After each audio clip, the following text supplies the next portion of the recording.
Shatamanam Bhavati serial episode 1052 29th August 2024 ఏం జరిగిందో చూద్దాం. కార్తిక్ ఊర్మిళతో ఫోన్ మాట్లాడి పెట్టేస్తాడు.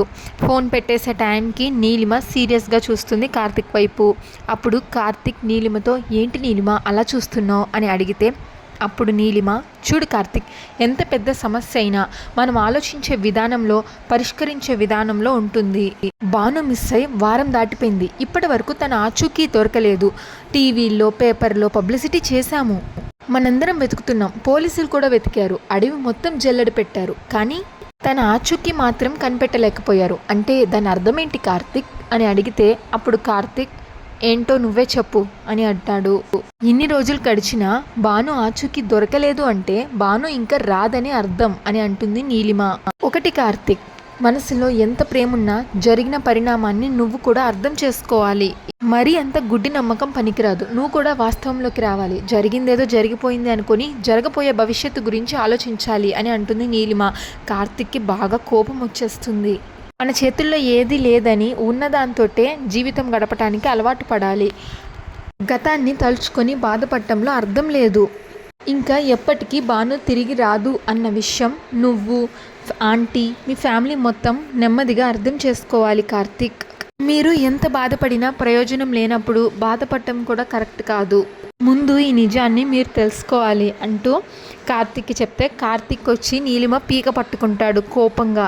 ఇప్పుడు నీలిమ ఏంటి కార్తిక్ ఏం చేస్తున్నావు? నేనేమి బాను మీద కోపంతో చెప్పటం లేదు, నిజాన్ని తెలుసుకోమంటున్నాను, ఆలోచించమంటున్నాను అని అంటుంది. ఇప్పుడు కార్తిక్ కోపంగా ఇంకెప్పుడైనా బాను రాదు, బానుని మర్చిపో అన్న మాట నీ నోటి నుంచి వచ్చిందో అదే నీకు ఆఖరి క్షణం అవుతుంది అంటాడు. ఇంకా మురారి వాళ్ళ ఇంట్లో జయ వాళ్ళ కూతురు లెక్కలు చూసుకుంటారు. అప్పుడు జయ వాళ్ళ అమ్మాయితో మొత్తం చెక్ చేసావు కదా, బ్యాలెన్స్ ఎంత ఉందో చెప్పు అని అడిగితే ఎన్నిసార్లు అడుగుతావమ్మా, పొద్దున, మధ్యాహ్నం, రాత్రి, సాయంత్రం ఎన్నిసార్లు చూసుకున్నా బ్యాలెన్స్ మారిపోతుందా, ఒకటే ఉంటుంది కదా అని అంటుంది. ఇదేం పిచ్చమ్మా నీకు, ప్రతిసారి బ్యాలెన్స్ చెక్ చేసుకుంటే ఏమొస్తుంది చెప్పు అని అంటే దానికి జయ, నా ప్రాణం నా దగ్గర లేదే, డబ్బు దగ్గర ఉంది. నా బ్యాలెన్స్ తగ్గింది అన్నావనుకో నాకు గుండెపోటు వస్తుంది, అదే బ్యాలెన్స్ పెరిగింది అన్నావనుకో నా ఆయుష్ కూడా పెరుగుతుంది. అదంతా నీకు చెప్పిన అర్థం కాదు, ముందు బ్యాలెన్స్ ఎంత ఉందో చెప్పు అని అంటుంది జయ. మధ్యాహ్నం ఎంత ఉందో అంతే ఉందమ్మా, నిమిషాల వ్యవధిలో పెరిగిపోవడానికి ఇదేమి కరోనా కాదమ్మా, నువ్వు దాచుకున్న డబ్బు అది అంతే ఉంటుంది. ఏంటే అంత చిరాకు పడిపోతున్నావు అని జయ అడిగితే చిరాకు కాకపోతే మరేంటమ్మా, నీకు ఎంతసేపు డబ్బు గురించి ఆలోచించడమే సరిపోతుంది, నా గురించి ఏమీ ఆలోచించడం లేదు. ఆ రాధని ఇంట్లో నుంచి పంపిస్తానన్నావు, దాని గురించి ఏం ఆలోచించావు చెప్పు అని అంటుంది.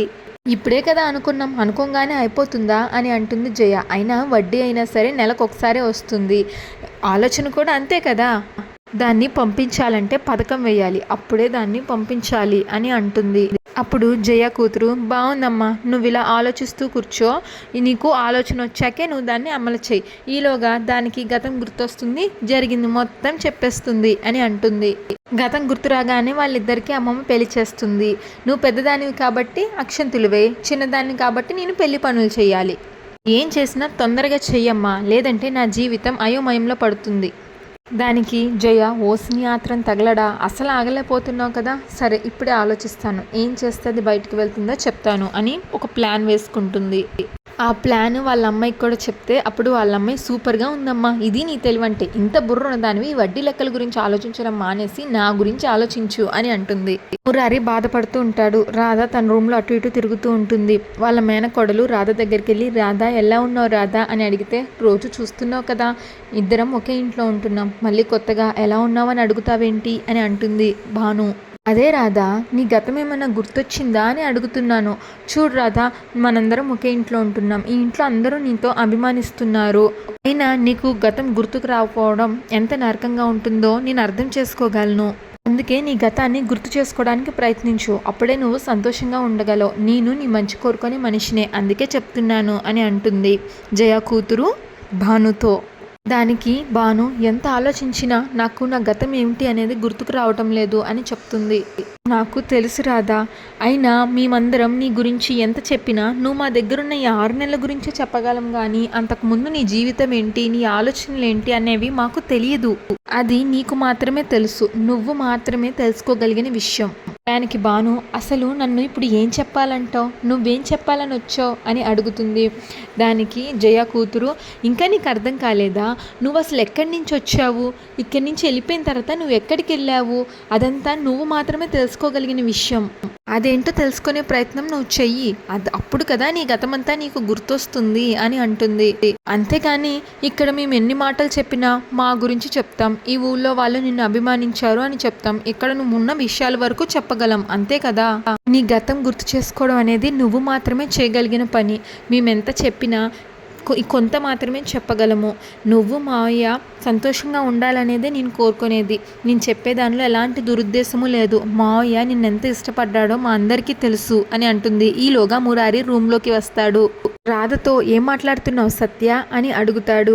దానికి సత్య నీ గురించే మాట్లాడుతున్నాను మావయ్య, తనకి గతం గుర్తొస్తేనే కదా మీ ఇద్దరు అన్యోన్యతగా ఉండేది, నువ్వు ఇలా ఉంటే మా మావయ్య బాధపడతాడు, నీ గతం తొందరగా గుర్తు చేసుకోరాదా అని చెప్తున్నాను మావయ్య అని అంటే దానికి మురారి రాధకి తొందరలోనే గతం గుర్తొస్తుంది సత్య, నీ ఆశ నా ఆశయం రెండు నెరవేరుతాయి అని అంటాడు.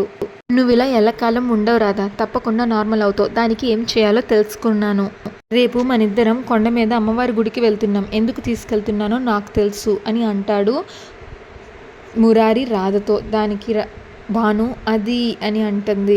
అక్కడికి మన ఇద్దరం వెళ్తున్నాం అంతే అంటాడు మురారి.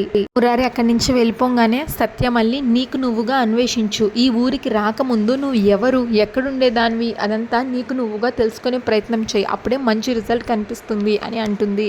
ఇంకా ఆ రూమ్లో నుంచి వెళ్ళిపోతూ ఒక కన్నింగ్ చూపు చూసుకుంటూ వెళ్తుంది సత్య. ఇంకా మురారి గుడికి తయారవుతాడు. రాధా రాధా అని చూస్తే రాధ ఎక్కడ కనిపించదు. అప్పుడు ఈలోగా వాళ్ళకొచ్చి ఏంటి మురారి రాధా రాధా అని వెతుకుతున్నావు, తన రూమ్లో ఉంటుంది అని అంటే తన రూమ్లో లేదక్క బయట ఉందా అంటే లేదు మురారి నేను బయట నుంచే వస్తున్నా, అమ్మ ఆయన బయట కూర్చున్నారు అని చెప్తే మురారి బయటికి వెళ్తాడు. మా రాధ కనిపించడం లేదు, ఇంట్లో కూడా లేదు అని చెప్తే తను ఎక్కడికి వెళ్తుంది నాన్న, తనకి తన పరిసరాలు కూడా తెలియదు కదా, ఇదివరకు ఇట్లా మామూలు మనిషి కూడా కాదు, ఒకసారి ఇల్లంతా వెతకండి అంటే ఇల్లు మొత్తం వెతుకుతారు. ఇంకా జయ వాళ్ళ కూతురు సత్య నవ్వుకుంటారు. మొత్తానికి మన పాచిక బాగానే సక్సెస్ అయినట్టుంది, నువ్వు బాగానే మాట్లాడినట్టున్నావు, తెల్లారేసరికి అది ఇంట్లో నుంచి వెళ్ళిపోయింది అని అంటే కోపంతో సాధించలేంది నవ్వుతో సాధించవచ్చు అని నువ్వే చెప్పావు కదమ్మా, ఇదిగో రిజల్ట్ ఇలా ఉంది అని అంటుంది సత్య. ఇంకా ఇంట్లో ఎవ్వరికి రాధ కనిపించదు. అందరూ ఒక దగ్గరకు వచ్చి రాధ కనిపించలేదు అని అనుకుంటుండగా ఒక ఆవిడ వచ్చి బాబుగారు రాధమ్మ కొండ మీద ఉన్న అమ్మవారి గుడి దగ్గర ఉన్నారని ఊళ్ళో జనమంతా అనుకుంటున్నారు అని చెప్తుంది. ఇంకా కార్తిక్ భానుని ఊహించుకుంటా ఉంటాడు. భానుకి ప్రెగ్నెన్సీ పొట్ట బాగా వచ్చేసినట్టు. భాను ఏంటిది అని కార్తిక్ భానుని అడిగితే ఏం తెలియనట్టు అలా అడుగుతారేంటండి, నా కడుపులో మీ రూపానికి ప్రతిరూపం మన కూతురు పెరుగుతుంది, ఆడపిల్ల పుట్టాలి కదా అని అంటే ఈ ఇంట్లో మహాలక్ష్మి తన కాళ్ళకి పట్టీలు పెట్టుకుని బుజ్జి బుజ్జి పాదాలతో ఇల్లంతా తిరుగుతుంటే ఎంతో సంతోషంగా ఉంటుంది, అత్తయ్య కోరుకున్నట్టే నా కడుపులో ఆడపిల్ల పెరుగుతుంది మీకు తెలీదా అని అడిగితే ఇంకా కార్తిక్ ఆ పొట్టలో ఉన్న బేబీతో మాట్లాడుతున్నట్టు ఊహించుకుంటాడు. బుజ్జి తల్లి ఎలా ఉన్నావమ్మా, నువ్వెప్పుడు బయటకు వస్తావా, నా గుండెల మీద నిన్నెప్పుడు పడుకోబెట్టుకొని ఆడుకుందామా అని ఎదురు చూస్తున్నాను, మీ నాన్న నిన్ను ఎంత ప్రేమగా చూసుకుంటాడో తెలుస్తుంది, తొందరగా బయటకు వచ్చేయమ్మా నా బుజ్జి తల్లి కదూ అని మాట్లాడుతున్నట్టు ఊహించుకుంటాడు. భాను తన పొట్టలో నుంచి హార్ట్ షేప్ ఉన్న పిల్ల బయటకు తీస్తుంది. అప్పుడు కార్తిక్ ఏంటి భాను నేను నా కూతురుతో మాట్లాడుతుంటే నువ్వెందుకు వద్దంటున్నావు అని అంటే దానికి భాను నేను నిజంగా కడుపుతో ఉన్నప్పుడు మీరు నా పొట్టలో పెరుగుతున్న కూతురుతో మాట్లాడండి, కానీ నేనేదో సరదాగా ఇలా అద్దం ముందు పిల్లో పెట్టుకొని చూసుకుంటుంటే అప్పుడు మీరు మాట్లాడద్దు, నన్ను ఆట పట్టించడానికి అని భాను అంటే దానికి కార్తిక్ మనిద్దరం సరదా పడితే సరిపోతుంది కదా, అమ్మ కోరిక తీరుతుంది, నీ కడుపులో బుజ్జి పాప కూడా పెరుగుతుంది అని అంటాడు. దానికి భాను అయ్యగారికి చాలా తొందరగా ఉన్నట్టుంది అని అంటే కార్తిక్ తొందర ఏముంది భాను, ఏ భార్య భర్తలైనా కోరుకునేది అదే కదా, తొందరగా పిల్లలకి తల్లిదండ్రులు కావాలని వాళ్ళతో సరదాగా ఆడుకోవాలని, నేను కూడా అదే కోరుకుంటున్నాను, అమ్మ కోరిక కూడా అదే కదా, అందరు కోరిక అదే అయినప్పుడు నువ్వే కొంచెం సపోర్ట్ చేయాలి అని అంటాడు భానుతో. ఇప్పుడు భాను ఏది ఎప్పుడు జరగాలో అప్పుడే జరుగుతుంది సుందరవదన, నువ్వు తొందరపడకు అని అంటే తొందరపడకపోతే నువ్వు అమ్మెలా అవుతావు నా శ్రీమతి అని అంటాడు. వాళ్ళిద్దరూ అలా సరదాగా ఉన్న టైంనంతా తలుచుకొని బాధపడతాడు కార్తిక్. అదంతా అక్కడే ఎదురుగా నుంచొని నీలిమ సీరియస్గా చూస్తుంది కార్తిక్ వంక. నీలిమ ఇలా అడుగుతుంది ఏంటి కార్తిక్ గతాన్ని తలుచుకుంటున్నావా లేక భవిష్యత్తు ఏంటా అని ఊహించుకుంటున్నావా అని అడుగుతుంది కార్తిక్ని. భాను నాతో ఉన్న ప్రతి క్షణం ఒక మధురానుభూతిలాగానే ఉంది. తను నాతో మాట్లాడిన మాటలు, తనతో గడిపిన క్షణాలు, ఆ గతం ఎంత బాగుందో అని అనిపిస్తుంది. ఈ వర్తమానంలో భాను నాతో లేదు అన్న నిజం తట్టుకోవడం చాలా కష్టంగా ఉంది. భవిష్యత్తులో ఖచ్చితంగా భాను నాతో ఉంటుంది అన్న ఆశతోనే నేను ఇప్పటికీ బ్రతుకుతున్నాను. లేకపోతే తననే ఊహించుకుంటూ అదే గతంలో ఉండిపోవాలనుకుంటున్నాను అంటూ ఏడుస్తాడు కార్తిక్. అప్పుడు నీలిమ, చూడు కార్తిక్, మనిషి వర్తమానం గురించి ఆలోచించాలి, వాస్తవంలో బ్రతకాలి. అంతేగాని గతాన్ని తలుచుకుంటూ ఉంటే కొంత ఆనందం ఉంటుందేమో కానీ చివరికి కన్నీళ్ళే మిగులుతాయి. నువ్వు ఇక్కడిలా ఉంటే పిచ్చోడివైపోయేలాగా ఉన్నావు. నువ్వు ఇలా పిచ్చి పిచ్చిగా మాట్లాడితే నేను తట్టుకోలేను కార్తిక్ అని నీలిమ అంటే దానికి కార్తిక్, నీకు ఇది పిచ్చితనమే అనిపించవచ్చు, కానీ మనసారా ప్రేమించిన మనిషి, తనే శ్వాసగా ధ్యాసగా బ్రతుకుతున్న మనిషి దూరం అయిపోతే ఎంత నరకంగా ఉంటుందో నీకు తెలీదు. భాను నా పక్కనున్నప్పుడు మాత్రమే నాకు సంతోషం ఉంది. భాను నాకు దూరం అయిపోతే తన జ్ఞాపకాల్లో మాత్రమే నాకు సంతోషం కనపడుతుంది అంటాడు. అంతటితో ఆ ఎపిసోడ్ పూర్తయిపోతుంది. ఇంకా నెక్స్ట్ ఎపిసోడ్ ప్రోమోలో భాను కొండపైన గుడి మీద దేవుడికి దండం పెట్టుకొని ఇలా చెప్తుంది. శివలింగానికి ఇలా చెప్పుకుంటుంది గుడిలో, నా గతాన్ని వెతుక్కుంటూ నా గమ్యం తెలియని ప్రయాణాన్ని మొదలు పెట్టాను. నా గతాన్ని నాకు నువ్వే గుర్తు చేయాలి అంటుంది ఆ శివయ్యతో. నా వాళ్ళెవరో నాకు చూపించు స్వామి అని దండం పెట్టుకుంటుంది. ఇంకా ప్రదక్షిణ చేస్తూ ఉంటుంది. సేమ్ అదే గుడికి నీలిమ, కార్తిక్, పోలీసులు వస్తారు. ఈ ఎపిసోడ్ గురించి మీ ఒపీనియన్ని కామెంట్ సెక్షన్లో మెన్షన్ చేయండి. Thanks for watching.